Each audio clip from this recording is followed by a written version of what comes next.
Let's mic day special. नमस्कार, let's mic में आपका स्वागत है। डे स्पेशल के साथ मैं राखी जैन।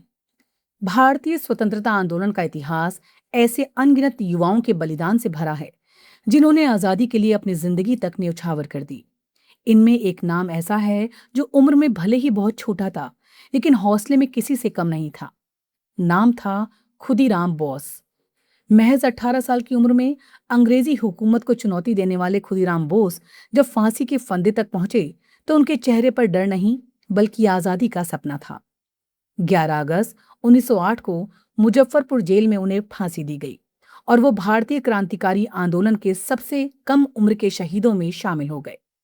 खुदीराम बोस का जन्म 3 दिसंबर 1889 को बंगाल के मिदनापुर जिले के बहुवेनी गांव में हुआ था। बचपन में ही माता पिता का निधन हो गया और उनकी परवरिश उनकी बड़ी बहन ने की। देश में तब अंग्रेजी शासन के खिलाफ असंतोष बढ़ रहा था। तब खुदीराम भी धीरे धीरे राष्ट्रीय आंदोलन की ओर आकर्षित होने लगे। उस समय बंगाल में क्रांतिकारी गतिविधियां तेजी से बढ़ रही थी। युवा खुदीराम भी इसी क्रांतिकारी धारा से जुड़ गए और बेहद कम उम्र में अंग्रेजी शासन के खिलाफ पर्चे बांटने और आंदोलनकारी गतिविधियों में हिस्सा लेने लगे। 1905 का बंगाल विभाजन भारतीय राजनीति में एक बड़ा मोड़ था। लॉर्ड कर्जन के फैसले के खिलाफ पूरे बंगाल में विरोध शुरू हुआ। स्वदेशी आंदोलन ने युवाओं को खासतौर पर प्रभावित किया।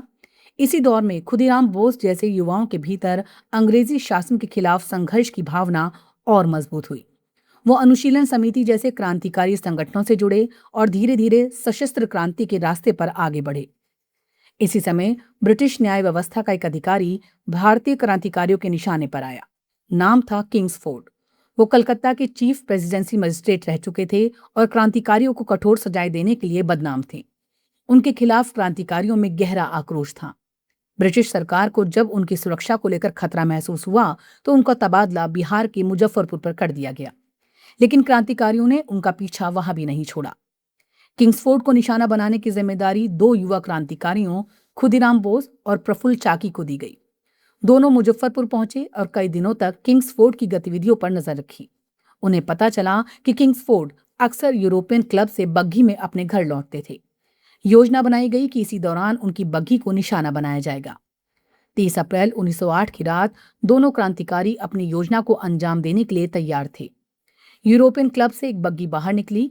खुदीराम और प्रफुल्ल चाकी ने उसे किंग्सफोर्ड की बग्घी समझ लिया और उस पर बम फेंक दिया, लेकिन किस्मत ने इस घटना को एक भयावह त्रासदी में बदल दिया।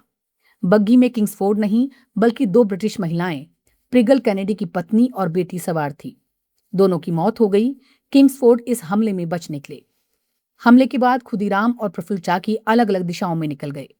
खुदीराम कई किलोमीटर पैदल चलते हुए वैनी रेलवे स्टेशन के पास पहुंचे। वो थके हुए थे और वहां मौजूद लोगों से उन्होंने कुछ जानकारी लेने की कोशिश की। इसी दौरान पुलिस को उन पर शक हुआ और उन्हें गिरफ्तार कर लिया गया। दूसरी ओर प्रफुल्ल चाकी समस्तीपुर की ओर पहुंचे। पुलिस ने उन्हें पकड़ने की कोशिश की, लेकिन गिरफ्तारी से बचने के लिए उन्होंने खुद को गोली मार ली। खुदीराम बोस के खिलाफ ब्रिटिश सरकार ने मुकदमा चलाया। अदालत में उनके खिलाफ गंभीर आरोप लगाए गए और अंततः उन्हें मौत की सजा सुनाई गई। उनके वकीलों ने फैसले के खिलाफ अपील भी की, लेकिन फांसी की सजा नहीं टली। आखिरकार फांसी की तारीख 11 अगस्त 1908 तय हुई। फांसी से पहले खुदीराम के चेहरे पर किसी तरह का भय नहीं था। उनके बारे में समकालीन विवरणों में लिखा गया है कि वो बेहद शांत और निडर दिखाई दे रहे थे। लोकप्रिय स्मृतियों में यह भी दर्ज है कि वो हाथ में भगवद गीता लेकर फांसी के तख्ते की ओर बढ़े थे। उस समय उनकी उम्र सिर्फ 18 साल 8 महीने और 8 दिन थी। 11 अगस्त 1908 की सुबह मुजफ्फरपुर जेल में खुदीराम बोस को फांसी दे दी गई। उनकी शहादत की खबर जैसे ही देश में फैली, युवाओं के बीच उनके नाम की चर्चा होने लगी। कहा जाता है कि बंगाल के युवाओं में खुदीराम के नाम वाले गीत और नारे लोकप्रिय हो गए। कई युवाओं ने उनके बलिदान को अपने लिए प्रेरणा माना। खुदीराम बोस का जीवन भले ही केवल 18 वर्षों का रहा, लेकिन उनका नाम भारतीय स्वतंत्रता आंदोलन के इतिहास में बहुत लंबे समय तक जीवित रहा। उनकी कहानी ये बताती है कि आज़ादी की लड़ाई केवल बड़े नेताओं की कहानी नहीं थी।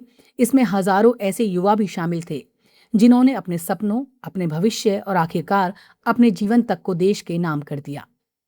आज खुदीराम बोस को याद करना सिर्फ एक क्रांतिकारी को याद करना नहीं है, ये उस दौर को याद करना है जब भारत का युवा अंग्रेजी शासन की बेड़ियों को तोड़ने के लिए अपनी जान तक देने को तैयार था।